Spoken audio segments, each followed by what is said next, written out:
Et salut les amis, j'espère vraiment que vous allez bien. Moi ça va pas trop mal aujourd'hui. La GoPro ça risque de pas être très stable parce que c'est moi qui la tiens avec un genre de perche. Et il n'y a pas de truc stabilisation, stabilisateur ou je ne sais quoi pour cette vidéo improvisée à la Tonton Snake. Aujourd'hui je vais vous montrer les deux plus belles asiatiques que j'ai dans mon élevage. Les Orthriophyes tenurus, alors la Frisei qui venait de chez Planète Exotica et la Calicianus que j'ai depuis maintenant pas mal de temps. Et en fait l'objectif c'est ce que je comptais faire depuis le début, c'est de les mettre ensemble dans le même terrarium puisque c'est deux femelles. Mais j'attendais que la Frisei grandisse un petit peu parce qu'elle était tellement petite que j'avais un peu peur. Et c'est mieux de les mettre si la taille n'est pas trop non plus un écart. Je vais beaucoup observer au niveau du comportement, mais il ne devrait pas y avoir de problème. Au niveau des conditions d'élevage, c'est exactement les mêmes. Et ça va permettre aux deux de bien évoluer dans le même environnement. Il y a un seul truc qu'il faudra que je fasse très attention. C'est au niveau du nourrissage.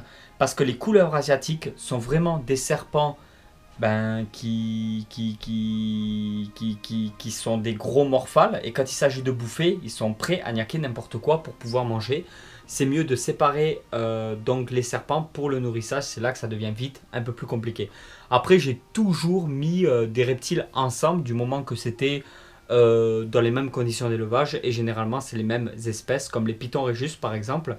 Mes femelles, il y a pas mal de femelles qui sont ensemble dans un gros terrarium depuis pas mal de temps. Et je n'ai jamais eu aucun problème en faisant comme ça. Le mieux dans la terrariophilie, ça serait quand même d'avoir un serpent par terrarium. Au moins, vous n'avez pas forcément besoin de les sortir pour les nourrir. Si vous avez un bon substrat adapté.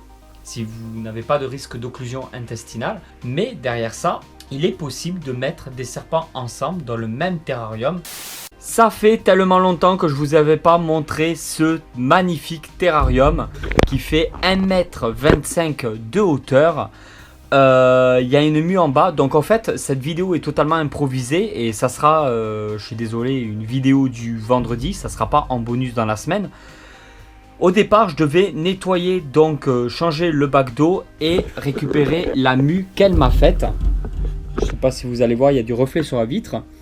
Et du coup, j'ai dit, tant qu'à faire, je vais sortir la GoPro et je vais faire une vidéo improvisée et j'espère que ça leur plaira. Alors si ça plaît, tu laisses un petit commentaire, s'il te plaît. On va y aller au crochet, on va faire quand même assez attention parce que c'est des serpents qui sont assez... Enfin, c'est pas qu'ils sont mordeurs ou agressifs, mais c'est qu'ils ont tellement l'habitude d'être nourris quand j'ouvre le terrarium, comme je pratique pas de manipulation en règle générale, du coup je fais quand même assez attention à ça. On va éviter une petite morsure. On va choper la mue. Allez. Comme vous pouvez le voir, des mues. Alors, elle est super bien faite, c'est pas le problème, mais du coup elle se casse quand je la tire.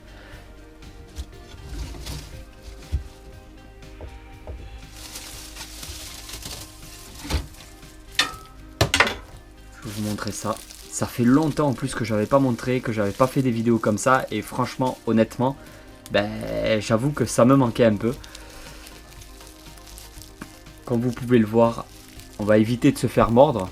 Même si je sais que ça fera beaucoup plus de vues parce que je pourrais marquer dans le titre que je me suis fait niaquer. Comme vous pouvez observer sur cette vidéo, il y a un petit copeau là qui s'est collé. Hop là. Alors beaucoup m'ont demandé qu'est-ce que je faisais des mues. Généralement je les donne à des amis. Voilà. Sinon la plupart du temps je les jette quand elles sont trop abîmées. Et si vraiment c'est des magnifiques mues en bon état, ça m'est même déjà arrivé d'en donner à vous. Donc à certains abonnés de la chaîne YouTube. Ah oui, j'ai reçu il n'y a pas longtemps une photo sur Facebook. En fait c'est pas une photo, c'est un dessin qu'a fait une abonnée. Énorme, le dessin, franchement, si tu te reconnais, comme ça le dessin, c'est Orbe Céleste, je crois qu'elle s'appelle, sur Facebook, qui m'a fait un magnifique dessin. Alors maintenant, ce que je vais faire, c'est que tous les dessins, les fan art, les choses qui me concernent, donc avec ma tête dessus, avec mes reptiles, des dessins aussi par rapport à Nicolas de la chaîne YouTube Sauveur d'un jour, par rapport à Junior, des dessins aussi par rapport à Thomas de la chaîne Grand Homme ou à Seb de la chaîne Dédé Frelon. Tous ces dessins-là, donc tout ce qui est fan art, dessin, poésie, texte, écriture, tout ce que vous voulez qui concerne moi et mes potes qui sont sur YouTube, le petit groupe de Tonton Snake, tous ces dessins-là, je les publierai dans l'ongle communauté. De temps en temps, j'en mettrai un ou deux par rapport à l'ongle communauté de YouTube que vous pouvez regarder sur votre application de téléphone portable, ou simplement vous allez sur YouTube avec votre ordinateur, et quand vous allez sur la chaîne YouTube, vous cliquez sur l'ongle communauté.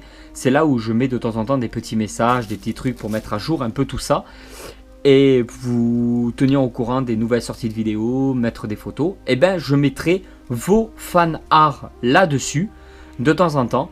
Pour me les envoyer, il y a une adresse qu'il y a eu depuis, ça fait des années qu'elle y est. Par rapport, dans la description de chacune des vidéos de la chaîne, il y a une adresse business contact. Vous pouvez m'envoyer vos fan art, je ne sais pas trop si on dit comme ça, sur l'adresse business contact, et de temps en temps je les publierai, je les partagerai. Et ben, je vous en remercie d'avance parce qu'il y en a, c'est toujours énorme, j'hallucine. Et ben, ça fait plaisir de partager votre travail, c'est tout à fait normal.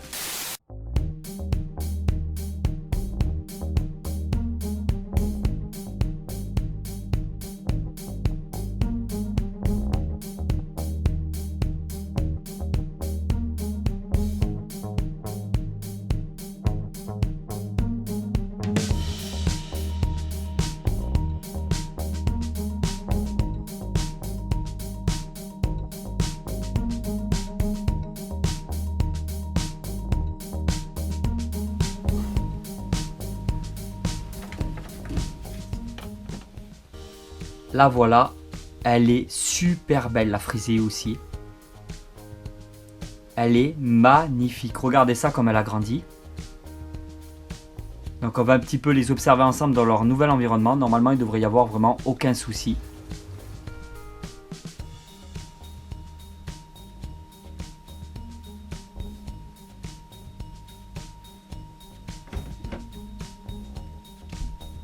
Alors, il n'y aura pas de risque d'accouplement entre ces deux sous-espèces, étant donné que de toute façon, c'est deux femelles.